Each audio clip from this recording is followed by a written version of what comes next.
Hello friends, അപ്പം നമ്മൾ സ്ഥലം വരെ പോകാൻ വേണ്ടി റെയിൽവേ സ്റ്റേഷൻ അടുക്കുന്നു. ട്രെയിനൊക്കെ വന്ന് ട്രെയിനൊക്കെ കയറി ബാക്കി നിൽക്കാൻ സമയം കിട്ടില്ല. ചെക്കപ്പൊക്കെ അലമ്പാക്കിക്കുന്നത് അങ്ങനെ അവൻ്റെ ആദ്യത്തെ ട്രെയിൻ യാത്ര കൊളാക്കി. നമ്മൾ ലേഡീസ് കമ്പാർട്ട്മെൻറ്റ് കയറി നോക്കുമ്പോൾ അതിലാണെങ്കിലോ മുടിഞ്ഞ തിരക്ക്. കുട്ടീനായിട്ട് കയറിയ ഒരാൾ മനുഷ്യൻ നീച്ചില്ല. ലാസ്റ്റ് ചേച്ചി കുട്ടീനെ മടി വെച്ച് അത് ഞാനവിടെ അടുത്തിരുന്ന് കുറച്ച് കഴിഞ്ഞപ്പോൾ ഇപ്പം പറ്റാണ്ടായപ്പോൾ വേറെ ചേച്ചി നിൽക്കുന്നത് നമ്മൾ അവിടെ ഇന്ന്. അപ്പോൾ നമ്മൾ പോകുന്നത് എറണാകുളത്തേക്കാണ്. എറണാകുളത്തേക്ക് നമ്മളൊരു ഫ്രണ്ടിൻ്റെ ആവശ്യത്തിന് വേണ്ടി ഓളം കൂടിയാണ് പോകുന്നത്. ഞാൻ കാണിക്കില്ല, വേറെ ആൾ കൂടി ഞാൻ 3 ആൾ കൂടിയാണ് പോകുന്നത്. അപ്പോൾ നമ്മളവിടെ എത്തിപ്പിച്ച കാര്യം കൊളാക്കി നിൽക്കണം, വേറെ കാര്യം. നമ്മളങ്ങനെ എൻട്രൻസിൽ കയറി ചെക്കനെ മോന്തം കണ്ട് അറിയാവുന്ന ഇഷ്ടമായിട്ടില്ല.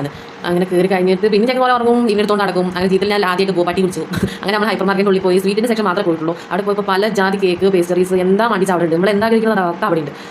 പിന്നെ അത് കഴിഞ്ഞിട്ട് നോക്കുമ്പോൾ cake, roll cake, jam cake, butter cake, ഡപ്പയിൽ കുറേ കുപ്പിയിൽ കുറേ, അങ്ങനെ മാംഗോ പുഡിംഗ് കേക്ക് കണ്ടാ. ഇതിനൊക്കെ എത്ര 155 രൂപയോളം. പിന്നെ ഉണ്ടായിരുന്നു കുറേ പല ജാതി കേക്കുകളായിരുന്നു.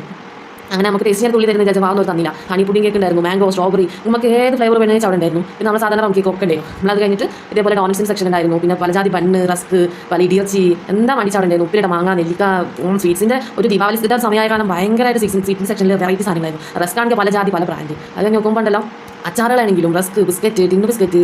അത് കഴിഞ്ഞ് നോക്കുക ഡോണറ്റിന് വേറെ സെക്ഷൻ. എൻ്റെ മുളങ്ങോട് പോയിരുന്നെങ്കിൽ അവൾ മൊത്തം വാങ്ങിച്ചു തന്നേനെ. അത് കഴിഞ്ഞ് നോക്കുമ്പോൾ അതാണ്ട് ഐസ്ക്രീമിൻ്റെ ഒരു തല്ലിന് അവിടെ നമുക്ക് ഏത് ഫ്ലേവർ വേണ്ടിയും അവിടെ ഉണ്ടായിരുന്നു.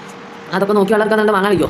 എന്നിട്ട് അതിനിപ്പോൾ റെഡിമെയ്ഡ് പിസ്സ, പിന്നെ നഗറ്റ്സ്, മറ്റേ ഫ്രൈ ചെയ്യുന്ന പലജാതി സാധനങ്ങൾ ഫ്രോസൺ ചെയ്തേക്കുന്നത്. പിന്നെ എന്തായിരുന്നു പിന്നെ സാൻഡ്വിച്ച്, ബർഗർ, പിന്നെ കൂൾ ഡ്രിങ്ക്സ്, പലജാതി ബിസ്ക്കറ്റ്, നമുക്ക് എന്താ വാങ്ങിച്ചിട്ടുണ്ടായിരുന്നു. പിന്നെ ഫ്രൂട്ടിൻ്റെ സെക്ഷനിൽ പോയി ഇപ്പോഴത്തെ ഒരു ട്രെൻഡായ മുന്തിരി ഉണ്ടല്ലോ, ഗ്രീൻ ഗ്ലോബ്, അതുണ്ടായിരുന്നു. അത് കിലോൻ്റെ വിലയുടെ പ്രവർത്തനം വെച്ച്. പിന്നെ നമ്മൾ വീണ്ടും വന്നു, പിന്നെ ഫ്രൂട്ടിൻ്റെ സെക്ഷനിൽ പോയി. പിന്നെ അത് കഴിഞ്ഞ് പിന്നെ പോയി അങ്ങോട്ട് സ്വീറ്റ്സിൻ്റെ അടുത്തേക്ക്. പിന്നെ കുറേ പച്ചക്കറി കുറേ പയറൊക്കെ കൂട്ടിയിട്ടായിരുന്നു. പിന്നെ നമ്മൾ ഒരു അട്രാക്ഷൻ തോന്നി ഇതായിരുന്നു. നല്ല രസം ഉണ്ടായിരുന്നു. കുറേ ഫൈറ്റേഴ്സ് ഒക്കെ ഉണ്ടായിരുന്നു, നല്ല ഭംഗിയിലുള്ളത്. കുറേ നമുക്ക് എടുക്കാൻ പറ്റില്ല. പിന്നെ അതിന് വീണ്ടും ഞാൻ പോയി കേക്കിൻ്റെ സെക്ഷനിലേക്ക്. അതെനിക്ക് വിടാൻ പറ്റുന്നുണ്ടായിരുന്നില്ല. പിന്നെ ഒരെണ്ണം വാങ്ങണം വിചാരിച്ചു. പിന്നെ ഹണി കേക്ക് ഒക്കെ കണ്ടപ്പോൾ ഒരു പീസ് വാങ്ങിയാൽ തോന്നി. പക്ഷേ കയ്യിൽ 10 പൈസയിലാണ് പോയിരിക്കുന്നത്. ഞാനോ പോയിട്ട് വേറെ ആരോ കാര്യത്തിന് വേണ്ടി പോയതാണ്. ഇതൊക്കെ നിങ്ങൾ കാണിച്ചാൽ വെച്ച് കാണാൻ നേരിട്ടില്ല, പുതുമ നേരിട്ടില്ല, അവിടെ പോണവരൊക്കെ കണ്ടിട്ടുണ്ടാവും. എന്നാലും ഞാൻ ആദ്യം കാണുന്നു, അപ്പോൾ വെറൈറ്റി എടുത്ത് തോന്നി.